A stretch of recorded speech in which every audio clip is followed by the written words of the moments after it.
Vous êtes à l'écoute de la radio Garko FM, 12h, c'est l'heure de votre journal. Dans une présentation de Mohamed Maman, les titres de cette édition.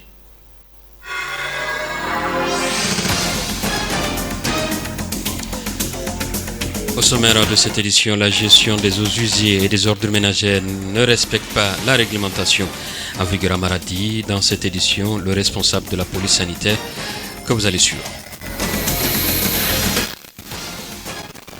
L'établissement Oiba de Baba Ahmed décide de réduire les prix des produits sur l'ensemble du territoire à l'occasion de l'arrivée du mois béni de Ramadan.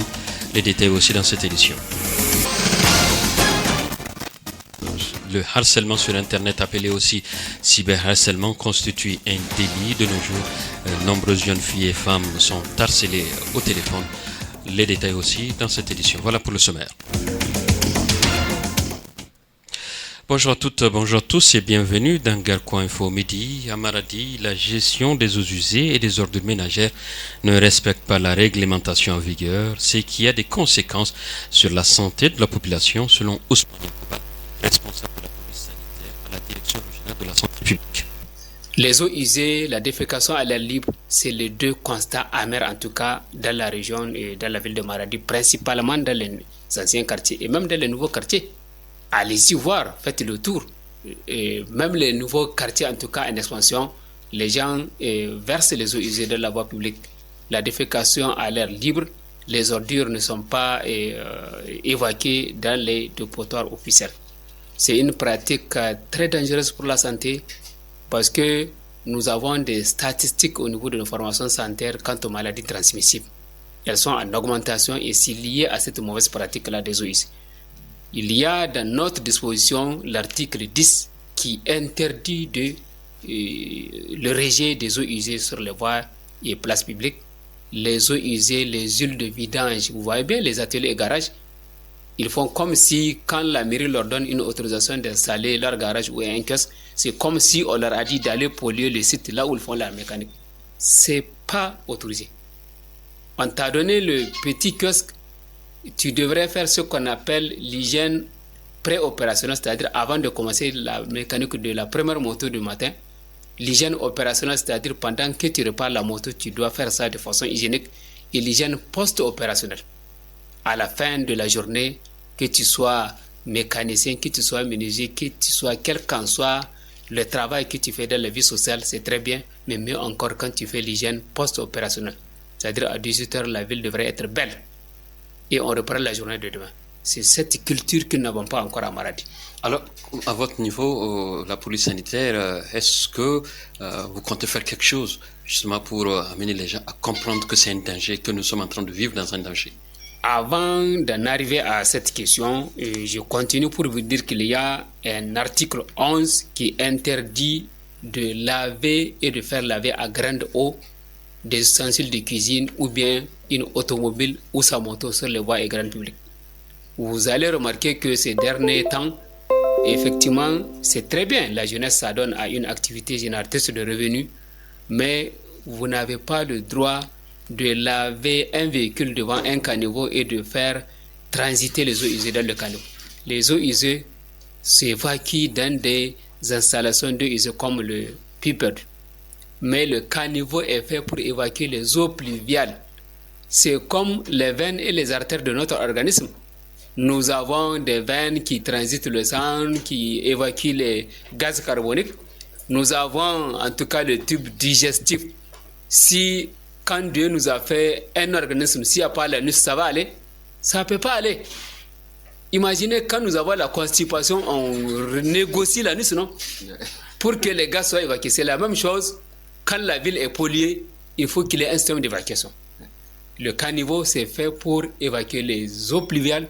Vous avez remarqué la dernière année, par insuffisance de caniveau, beaucoup de quartiers sont partis maintenant, il faut les reconstruire. Vous avez remarqué l'écoulement de certaines eaux, quand il y a obturation des ordures ménagères, l'écoulement s'est arrêté et les maisons se sont effondrées. C'est du fait de notre comportement, il fallait qu'on revienne à la règle normale. Un autre article, article 14, il interdit carrément et formellement de construire des puits perdus sur les voies et places publiques. La première mesure, c'est l'information et la sensibilisation. Merci bien d'être là en espérant que ce message-là arrivera dans des millions d'oreilles, en tout cas de la ville de Maradi. Et la deuxième disposition, c'est l'application de la loi. C'était là Ousmane Yakouba, responsable de la police sanitaire à la direction régionale de la santé publique par rapport à la mauvaise gestion des eaux usées et des ordures ménagères dans la ville de Maradi. À l'occasion de l'arrivée du mois béni de Ramadan, l'établissement Oriba de Baba Ahmed Rissa a décidé de réduire les prix de ses produits sur l'ensemble du territoire nigérien jusqu'après la fête du Ramadan. Cette initiative vise à permettre à la communauté musulmane d'accéder à des denrées alimentaires à des prix abordables. Précision avec Baba Ahmed. Babu wasu dalilai labancin kasan watan azumi ya zo dama muka rage ma kaya kudi. Il n'y a pas d'autre raison à part à chaque arrivée du mois du Ramadan, nous réduisons le prix de nos produits pour permettre à notre population d'avoir des aliments moins chers. Les produits sur lesquels nous avons réduit le prix sont le riz, le sac du sucre et du lait, puisqu'ils sont les produits les plus utilisés dans le mois du Ramadan, surtout le territoire du Niger, Zender, Maradi, Tawa, Agadez. Nous avons réduit le prix jusqu'après la fête. Et après la fête, on va voir ce que ça va donner. Mais maintenant, ça va rien changer sur le prix de nos produits jusqu'après la fête, quelles qu'en soient les situations.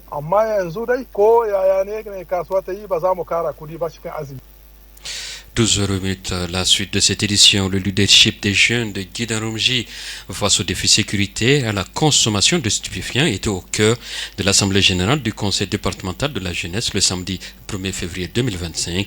Selon Yakouba Labou, président du Conseil, il est essentiel que les jeunes prennent conscience de ces enjeux afin d'influencer positivement la situation.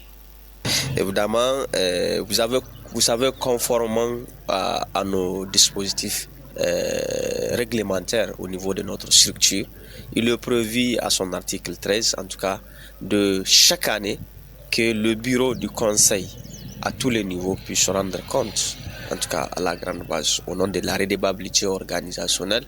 Les textes ont prévu de tenir l'assemblée générale annuelle. Donc, l'assise permettra au conseil de faire le bilan de l'année écoulée, faire la programmation de l'année à venir et aussi faire des recommandations en fonction des réalités et en fonction aussi des besoins de la jeunesse de cette localité. Ce qui nous a amené au niveau de notre département. Vous savez, le département de Guidarumji peut partir de ces départements en tout cas qui ont des défis majeurs en termes de sécurité et la question aussi des problèmes de drogue et autres. Ce qui nous a amené en tout cas à organiser une conférence de haut niveau, en tout cas une conférence inaugurale avec un thème intitulé Leadership de la jeunesse du département de Guidarumji dans un contexte de défis sécuritaires pour le renforcement de la coexistence pacifique, la paix, la lutte contre le banditisme et la consommation de stupéfiants. Pour nous, il faut renforcer le leadership de la jeunesse. Parce que si aujourd'hui les jeunes ont bien compris les enjeux sécuritaires, ils vont mieux en tout cas participer à cette question de la recherche de notre stabilité. Parce que quand vous regardez le conseil, on est à tous les niveaux. Du niveau communal, niveau départemental, même au niveau village. Parce que dans chaque village, le conseil a un répondant. Donc vous voyez, nous sommes une structure bien organisée, ce qui a fait que pour nous, dans notre philosophie, il faut renforcer notre leadership en tant que jeunes et il faut amener des spécialistes à la matière. Nous parlons de la question de drogue. Nous nous sommes dit, la personne l'a mieux indiqué, en tout cas amener les services de l'État compétents en matière de la lutte contre ces trafics de drogue et les consommations de stupéfiants, qui est la police. On a demandé en tout cas au commissaire de police de venir nous faire une communication sur les défis sécuritaires et la consommation des stupéfiants.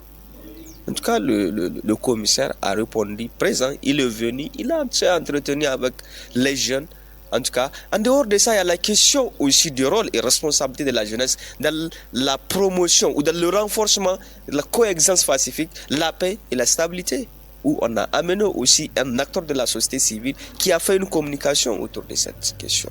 La question de l'utilisation responsable des médias sociaux pour le renforcement de la stabilité et le renforcement de la paix dans notre département, ça aussi c'est très important parce qu'aujourd'hui, quand vous regardez, la majorité des jeunes utilisent les réseaux sociaux. Si en tant que jeunes aujourd'hui, nous utilisons les réseaux sociaux pour renforcer, pour véhiculer des messages d'apaisement, des messages de paix, je suis sûr et certain, cela va compter et renforcer la paix dans notre pays.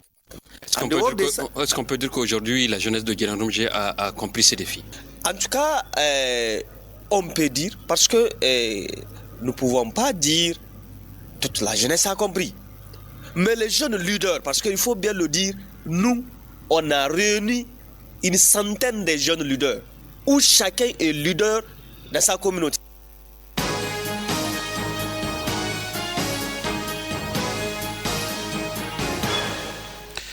12h12, dernier aspect de cette édition, le harcèlement sur Internet appelé cyberharcèlement constitue un délit. De nos jours, de nombreuses jeunes filles et femmes en sont victimes dans un monde numérique marqué par l'essor de nouvelles technologies de communication et des créations artificielles. Mais comment se manifeste ce harcèlement ici à Maradi? Réponse dans ce reportage d'Ibra Tassiou Zainabou. Le cyberharcèlement est avant tout une forme de harcèlement. Il est défini comme un acte agressif, intentionnel, perpétré par un individu ou un groupe d'individus au moyen de formes de communication électronique, de façon répétée à l'encontre d'une victime qui ne peut facilement se défendre seule. Cette demoiselle sous couvert d'anonymat nous partage son expérience et comment elle fait pour se protéger dorénavant. J'ai été une fois victime du harcèlement en ligne. Le harcèlement, c'est pas un numéro du Niger ni du Nigeria. J'ai oublié le code, je ne sais pas. C'est un numéro de quel pays, mais ils m'ont envoyé des stickers comme c'est pas un seul numéro. Je sais pas, peut-être ils changent du numéro. Comme dès que je vois, je supprime automatiquement, je bloque le numéro quoi. Et une fois, deux fois, trois fois, ça m'a forcé à changer le numéro. Le numéro pour lequel je me connecte, je l'ai changé automatiquement. À Maradi, l'association nigérienne des web activistes a des webs actifs pour lutter contre le cyberharcèlement auquel les femmes et les jeunes filles font face. Phénomène récurrent dans certaines situations, ce sont les victimes qui sont responsables de leur harcèlement à travers leur comportement matérialiste, ce qui explique Ibrahim Abdou, président de l'association. Les femmes subissent des différentes formes de harcèlement sexuel via les réseaux sociaux. Qu'est-ce qui amène tout cela?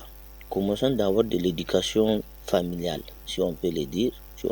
Certaines filles contentent avec leurs relations avec leurs copains pour avoir des mégas internet. À chaque fois, ils demandent des mégas internet à travers ses copains. Donc, à travers cette demande, les gars peuvent profiter pour demander un jour à la fille ou bien la menacer, un jour de sortir ou bien de faire quelque chose, ou bien de l'envoyer ses photos ou bien des vidéos. Ce ne sont pas des vidéos à caractère éducatif, donc ce sont des vidéos sexuelles. Donc, demande aux filles là, parce que si à chaque jour tu demandes à un homme de t'envoyer les mégas, un jour tu fais quoi avec les mégas? Donc, les gars de le TikTok, ils font des WhatsApp, donc c'est surtout l'utilisation des mégas. Des fois, il y a certaines filles qui n'utilisent même pas ces mégas pour propre recherche, sur leur propre étude. Donc, ils se sont concentrés sur des vidéos comme ça. Donc, des fois, les hommes leur demandent de m'envoyer des photos nues. Des photos où tu prends une vidéo ou bien quelque chose, ou bien ils font des appels vidéo pour regarder une partie de ton corps. Halima, elle aussi, avait vécu le cyberharcèlement de photos de nudité lui ont été envoyées. J'étais une fois harcelée sur Facebook par un numéro quelconque. Oui, parce qu'il m'envoie des photos et des vidéos nues avec un texto qu'il me disait de lui faire la même chose. J'étais pas vraiment contente de cela. Et en ce moment, je n'ai pas bien maîtrisé les Facebook. Ce que j'ai fait, j'ai bloqué ce numéro. Tous les numéros qui m'envoient des messages quelconques, je bloque. Afin de mieux protéger ces victimes et éviter d'autres cas de harcèlement en ligne, les parents ont aussi leur rôle à jouer. Pour Ibrahim Abdou de l'ANIWeb, ils doivent veiller sur l'éducation numérique de leurs enfants. Donc nous invitons aux parents de prendre toutes les dispositions, eux aussi, pour éduquer ces filles pour barrer cette route à ces filles-là. Parce que moi, je ne démerde pas. On trouve une fille avec un portable de 800, 400 000, 500 000, 200 000 et le parent ou bien la maison, les parents et son papa a des difficultés d'acheter un sac de riz de 16 000 francs. Vous voyez, tout ça là, c'est autre chose. Et nous cautionnons encore. Nous voyons ce genre de pratiques chez nous. Et je lance un appel à l'endroit des autorités de prendre toutes les dispositions pour châtier tous les responsables. Tout ce qu'on a a été arrêté pour ce genre de pratiques doit être poursuivi et arrêté et châtié conformément à la loi. Le harcèlement en ligne est un défi que nous devons relever ensemble. À Maradi, la jeunesse est prête à prendre la parole et à créer un environnement numérique plus sûr. Les réseaux sociaux doivent être un espace de culture et de bonnes relations sociales. Ensemble, faisons front contre le harcèlement en ligne.